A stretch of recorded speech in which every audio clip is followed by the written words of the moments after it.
Oke semuanya, kita sudah bersama owner dan kita berada di toko Ngadal Second Brand. Oke, sebelumnya selamat malam A. Ya. Kenali, nama saya Nova Putra Aliansyah dari program studi manajemen Universitas Nusa Putra. Terima kasih A udah bersedia meluangkan waktu buat diwawancara ya. Nah, tujuan wawancara ini adalah untuk mengumpulkan informasi terkait usaha yang AA kelola sebagai bagian dari tugas pilihan kami. Nah, semua informasi yang diberikan akan digunakan buat saya itu untuk keperluan akademik. Nah, pertama itu AA boleh kenalin dulu? Oh boleh. Perkenalkan, nama saya Piki Rabrani, asli Sukabumi, di Jalan Otista Sigodeng. Terima kasih. A-nya di sini sebagai apa? Kebetulan saya sendiri yang merintis, saya yang berjualan, saya sendiri yang mengelola. Ya sedikit-sedikit bisa disebut owner, bisa disebut pemilik juga. Saya mau nanya ya, latar belakang A itu ngebangun toko ini gimana? Latar belakang toko ini saya bangun pertama di pertengahan 2019 akhir, masuk bulan 2000, antara 2020. Yang pertama pas musim Covid. Kebetulan pada masa itu kan banyak PHK besar-besaran. Terus saya juga sebagai karyawan swasta merasakan dampaknya lah terkena WFH. Jadi per satu minggu tuh saya kerja paling 2 hari 3 hari ya, mengisi kekosongan. Muncullah ide-ide Membangun usaha ini. ide-ide secara wah, bahwa di Sukabumi ini ternyata ada bahan buat jual beli trip sangat bagus di kalangan anak muda, khususnya ya kaum Gen Z gitulah, dan milenial. Kalau tren-tren gitu mempengaruhi gak? Pasti. Kalau tren di fashion, kalau untuk wilayah Sukabumi mempengaruhi sekitar hampir 90% lah. Tahu sendiri kan orang Sukabumi, Gen Z sampai milenialnya utamakan kan kalau nongkrong fashion dulu, baru dompet belakangan gitu. Kalau tantangan A di awal ngebangun toko ini gimana? Kalau masalah tantangan ya lumayan lah. Kalau masalah merintis usaha seperti ini, kita harus pandai-pandai mencari seller yang bisa masuk ke harga kita. Kita bisa jual lagi meskipun labanya sedikit, tapi kita bisa memutarkan uang si modal kita supaya menjadi lebih besar lagi dan barang kita semakin bertambah. Dulunya saya juga nggak di sini, masih di rumah sebelah, kamar sedikit. Cuman ya karena seiring berjalannya waktu sampai sekarang ya lumayan, alhamdulillah hasilnya ada.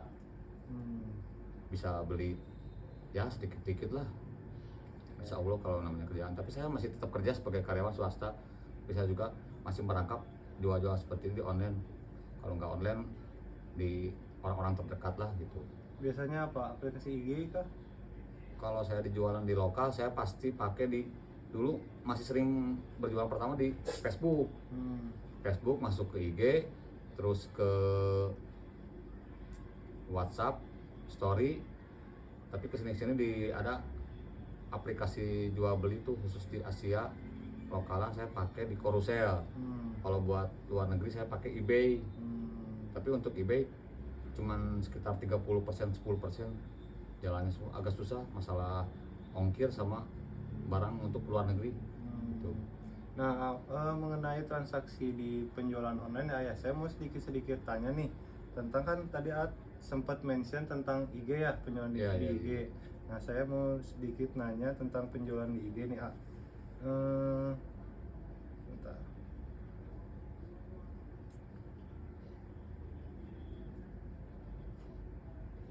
Nah, konsumen itu apakah sering di konsumen yang menggunakan pembelian lewat IG itu, apakah sering melakukan pembelian secara berulang apa enggak kalau yang beli lewat sosial media?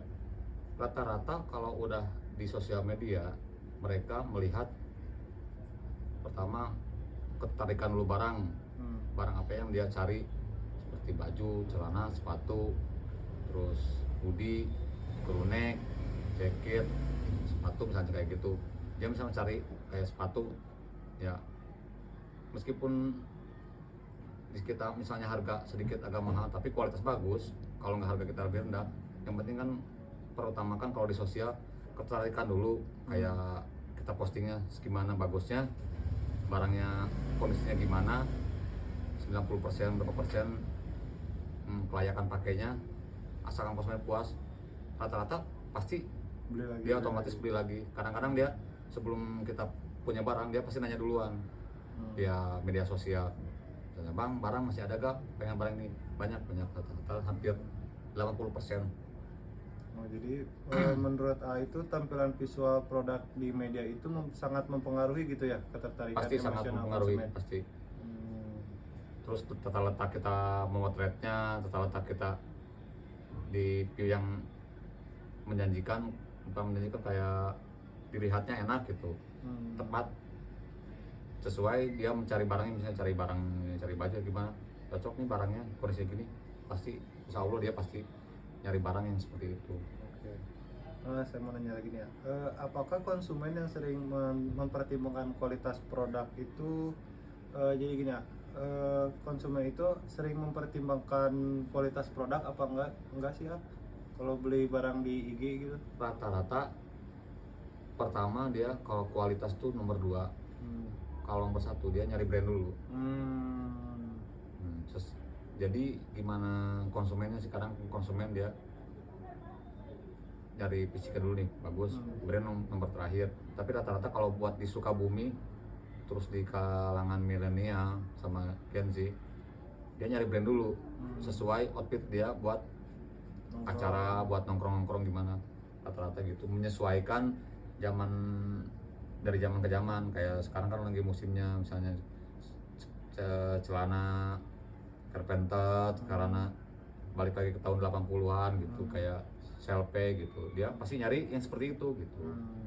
Sedangkan kan kayak zaman ke belakang tuh, tahun 2000 belakang musimnya skinny itu agak kurang, makanya pasti dia mencari sesuai yang dia cari dulu gitu. Oke. Fashionnya. Nah terus kalau promo sama tren gitu mempengaruhi gak ke kebiasaan belanja konsumen? Pasti kalau promo kita biasanya kalau di strategi jualan kita gak terlalu sering mainin promo sih. Paling kita ngakalinnya gini, setiap pembelian 2 item buy 1, kayak t-shirt apa gitu. Pasti kalau beli promo dua, sih. kadang gratis Ya satu, ya, gitu. kalau nggak per pembelian 300.000 gratis t-shirt yang harga 100.000 gitu. Oh, oke. Terus kalau menurut AA nih, apakah ulasan sama testimoni konsumen itu mempengaruhi keputusan pembelian produk gak? Pasti kalau testimoni di media sosial itu nomor 1.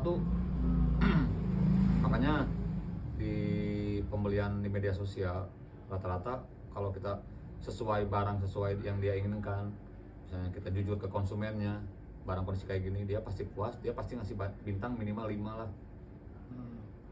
Paling jelek juga 4, tapi rata-rata kalau dia puas pasti 5 bintang gitu.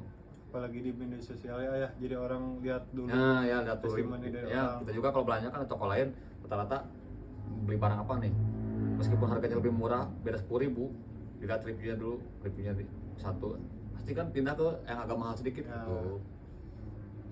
Pasti mempengaruhi buat di penjualan media sosial kalau masalah rating. Oke, mungkin cukup segitu sih yang saya mau tanyakan. Terima kasih udah mau saya wawancarai.